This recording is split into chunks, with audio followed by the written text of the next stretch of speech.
Greetings, this is Polly. I know you're looking at that thumbnail and say, Lenin and Trump, what do they have in common? I was doing some research on taking from a different track, and then I noticed something. These two have two things in common. One is the obvious one, the will to power. That no matter what, will overcome. And the second one is understanding how you get there. Let me explain that. First, let's do more background on Lenin. Let's go back a little bit. In 1917, when the Tsar fell because he was one of the leading instigators of the First World War. His country was getting utterly wiped out. It was going bankrupt. The starvation in the streets. And he couldn't take it. He couldn't handle it. And his advisor said, no, you gotta go. It's not doing the job. Lenin was in Zurich when this happened. He was there because it was a neutral country, and if he'd gone to Russia, he'd been arrested. God, the Germany probably been arrested too. Probably gone anywhere would have been arrested. But this gave him a chance, and the Kaiser, his officials, said, they wanted to get Russia out of the war any way possible. Maybe if we send this guy through, maybe he can do the job. That was short-term thinking, but it was short-term successful. Sure enough, Lenin went to Russia there, and darn it, against long odds, just his will to power, he succeeded. Now he had the advantage. Russia was still an aristocratic autocracy. It had a growing capitalist society, but it was in the infant stage. It's industrialization, though, on the way, but that's the worst stage of capitalism. So Lenin could just throw out the rotten stages of the Tsar and his officials, and he nipped capitalism in the bud there. Second reason why these like Trump, not that Trump's like that, mind you. Wait. Trump had a will to power too. When 2015, when he said about the presidency, I seem to recall he was laughed at, sneered at, hated. National Review, the conservative magazine, had features on all the presidential contenders. Guess what? Guess who they didn't have in there? Yeah, the guy that won. But Trump overcame a lot. He had some luck. His luck, like Lenin, he was at the right place at the right time. Republican Party, the party of an elite, high-educated, ruling class, their ran the party, had run out of steam. McCain, Romney, they showed you that they couldn't win the election. Romney was a disgrace. And you remember what the Republicans replied to it, to Romney's loss? Tonal retreat. 2016, Trump's running. He throws out the party's recommendations totally. And he wins. And he beats senators, he beats governors, he beats party leaders. He goes against the grain, the will to power, and he takes it. Takes Hillary Clinton, who's been anointed by everyone, and he wins. Like Lenin, he's at the top. The second reason they'd like to together a little bit is that Lenin understood what it took to win, to break apart the coalitions against him. He'd always had, as a Bolshevik, it was a workers' party. However, Russia is overwhelmingly agrarian. As he found out that the revolution, the strikes of 1905, 1906, it wasn't enough. The Tsar's forces were able to come in there and just crack them up. But because of the failure of the war, when Lenin got to St. Petersburg, or it was called Petrograd then, you saw him at a lot of soldiers and sailors, excuse me, who didn't want to go back to the front, were hanging around there, and now we had that what he needed. Strong young men. Soldiers, sailors, and workers together. If you're only going to have that coalition for a short time, he made the most of it. You need those guys to break things up. And sure enough, he was able to break things up real quick. I mean, within a month, he had totally kneecapped capitalism.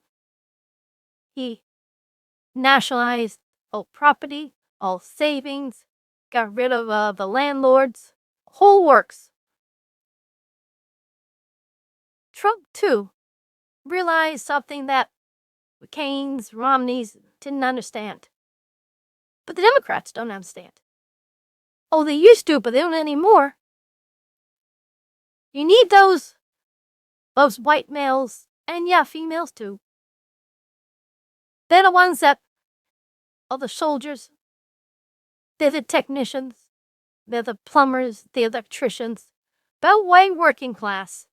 You cannot have a revolution or major change without them. You cannot win if they're against you. That was part of Trump's coalition. Democrats are talking about trans rights. They're talking about illegal immigrants. They're talking about criminals. I mean, this is your coalition. Okay. Lose with it. Trump had is working class. Most of it white, and he won with it. People saying, well, he's a racist. Racist. He's this, he's that. No. They put together the winning coalition they needed. This white working class and a lot of Latino males joined in, run things. They built America, and you're not going to be able to run a successful nation without it. I mean, look at the disaster that Biden was. Now Trump comes in there, and he has a solid base to work with. Like Lenin, he understood the coalition needed to rule. And I think people are going to be surprised by how successful Trump is. Okay, we're going to have something new. My counterpoint. The issue today, I brought Lynn in, is going to be Hunter Biden pardoning. I mean, Joe could do it, and he did it. He said he wouldn't. Any event, Lynn, take it away. Greetings, this is Lynn. I'm from the left side of the perspective. On the Hunter Biden issue, I know what a lot of conservatives are saying. To on the internet, you can't help but hear it. That he had said Joe Biden, that he would never pardon his son. Well, let's take this from a different perspective. Not a political one, but a personal one. Something which I think we can all understand. Clearly he thought Kamala Harris was going to win, and more than likely she would pardon the son, leaving his hands clean of this. However, Joe Biden made a personal decision at a political cost. He had 3 sons. First 2 are dead, and they made something of themselves. But he had a 3rd son, Hunter, and he was not cut from the same cloth as the first 2. It happens in families. There's the black sheep. Hunter Biden is that black sheep. But Joe Biden is a father. There is the 2nd president of the United States, John Adams, disowned one of his sons who disappointed him. And that son died in poverty. Joe Biden didn't do that. Yes, he had a son that disappointed him. But he was his son. Bloodlines like that. Blood counts. It's thicker than water. He did what a father should do. Not abandon his son. He knew that if he didn't do this himself, with the upcoming Trump administration, what were the chances? None. So he took the political hit. It's a father's love for his son. Yes, he didn't turn out like the first two, but it didn't matter. It was his son. In the end, he's going to give him a second chance. A chance to redeem himself. I think we can all understand, and I think most of us would do the same thing. If we were in his position. He's 82 years old. It's going to be one of the last official acts, and make it a personal one. Help his son out. And who knows, Hunter Biden may turn out to be okay in the end, but he's going to get that chance. Okay, Polly. Take it away. Thank you, Lynn. I thought that was a good point. And from the personal position, you make a very valid argument. However, and there's a big however with this, Hunter Biden wasn't just some wayward son who just happened to went into bad times or bad people. He was the family bagman. He'd gone over to these places, and he took the money for the big guy. What do you think the big guy was? The big guy was Joe Biden. He's part of it. I don't know. I don't want to say crime family, but holy cow, this guy made a mint. Joe kept his hands clean, and the son's the one that did the dirty work. This guy wasn't a wayward son like John Adams' poor son. This guy was deep into drugs, prostitutes, criminal behavior, all at the help of his father, who, of course, gave him the political protection necessary to do these criminal acts.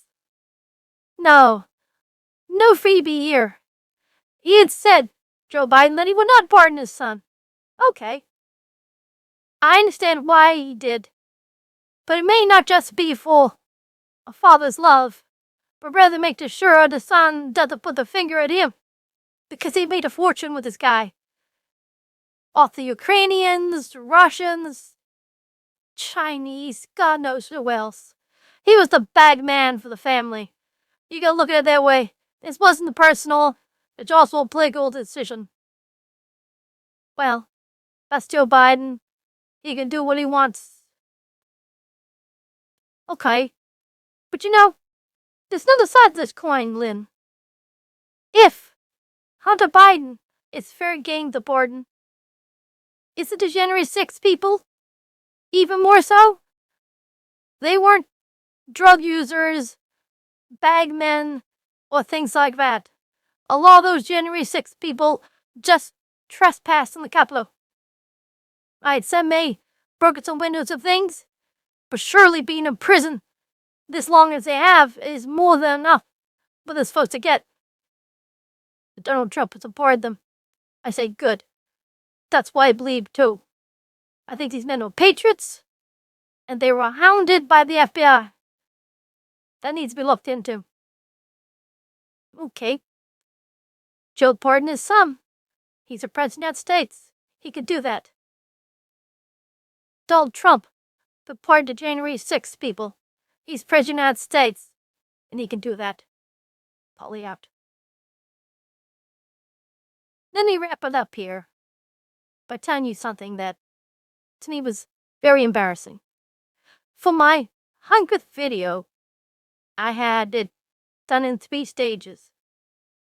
The last part was only about 1 minute, 20 seconds. And when I came to record it, this is stuff incredible. I only uploaded the last section, thinking that it was the whole one. And so, next day when I saw that it was doing pretty well, it wasn't really the last section. It made no sense to me. I said, oh, Polly, if you did this at work, they would fire you. Well, I put the sections back together again, made another video out, and didn't replace the one I had in there. I mean, what's the point? I already had over 90 views. So, I put the other one out there, and it's got up my 30 views. But that's the one we're supposed to see. My 100th video was screwed up by me. Shame. Well, it got me thinking too. And with some of the letters to the author, me, was saying that, now maybe it's time to upgrade a little bit. I keep saying I will. I'll do this, I'll do that. But I work for a living, and this is more like a hobby. But the days when I was getting 10 or 15 views are gone. Now it's getting to be 100. That's not 1,000, it's not 10,000, it's not 1,000,000. Still, it's 100. It's more than just what a hobbyist should be getting. So I'm going to try to do some new stuff. I want to get eye tracking, so you won't be staring at my eyes like this all the time, but that seems to be beyond me. In any event, I screwed up at the 100th anniversary. Well, 100th video, and I apologize for that. Hopefully, I won't do those screw-ups again. Like I said, if I did it at work, they would... Bye-bye, Polly. Okay. Until we see again. Goodbye.